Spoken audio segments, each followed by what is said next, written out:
Hello, and welcome to the Construction Record Express. This is Warren Frey, digital media editor for the Journal of Commerce and Daily Commercial News. And with me I have Russell Hixson. I am the staff writer at the Journal of Commerce in and, Vancouver, BC, Canada. and Once again. It has been very busy as per usual, more so in the Mm. east than the west, given the hullabaloo, let's say, on Parliament Hill. But Sure. what's happening in your neck of the woods?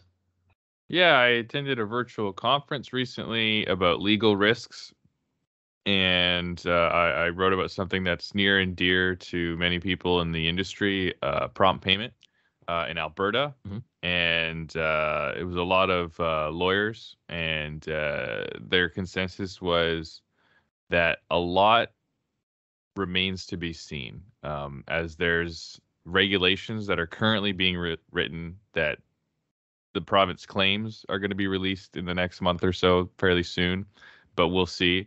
And a lot of the legislation, there's kind of like a little caveat that, this will be worked out in regulations. This will be made clear in the regulations. So there's a lot of like punting on things that defer to these yet to be seen regulations that have a lot of people kind of curious about what they're going to say, and so that's kind of still up in the air. So that's what's going on with prompt payment in Alberta, and it's also taken a long time, which I think has frustrated a lot of people. But we were reminded by some of the attorneys that that's kind of what has happened in a lot of other provinces that have taken 2-3 years to actually get that legislation implemented. Mm-hmm. And you've got more than just prompt payment on your plate. Am I right? Yeah, I recently got a report from this international data company about workplace injuries and incidents, kind of safety incidents.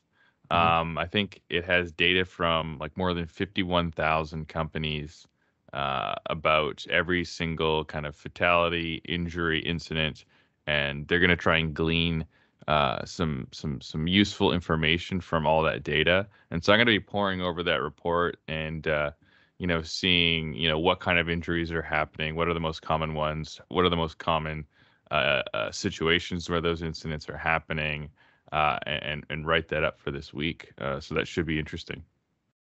Okay.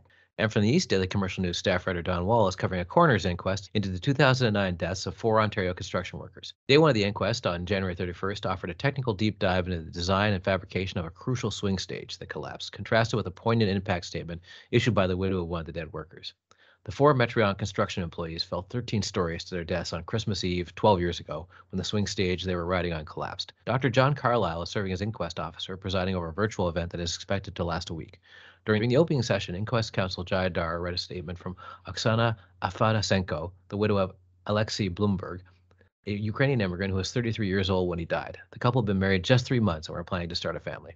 Alex was an amazing person, her statement indicated. We were in love. We had an amazing wedding, around 30 people. We were dancing, laughing. We had so many plans, traveling, buying a house, and having a baby. End quote. The inquest continues all week. And Daily Commercial News staff writer Angela Gismondi has written a few stories to kick off Black History Month. Angela spoke to Lee-Anne Lyon-Bartley, who's the Executive Vice President of Health, Safety, Environment, and Quality at Dexterra Group, about being recognized in the 100 Accomplished Black Canadian Women of 2022. Also known as a Safety Diva Canada, Lyon-Bartley has achieved one of the highest positions as a safety professional and may be one of the first Black safety professionals in Canada to hold an Executive Vice President title for a large employer. She also volunteers her time to various charitable organizations, groups, and boards and started a scholarship for young people. Angela also spoke to Toronto Community Benefits Network Executive Director Rosemary Powell about what they are doing to mark Black History Month. The group has webinars and special recognition planned for the month of February to celebrate Black excellence in the construction industry. They are also working on their Building Diversity Awards and Recognition program, which will take place virtually on May 12th.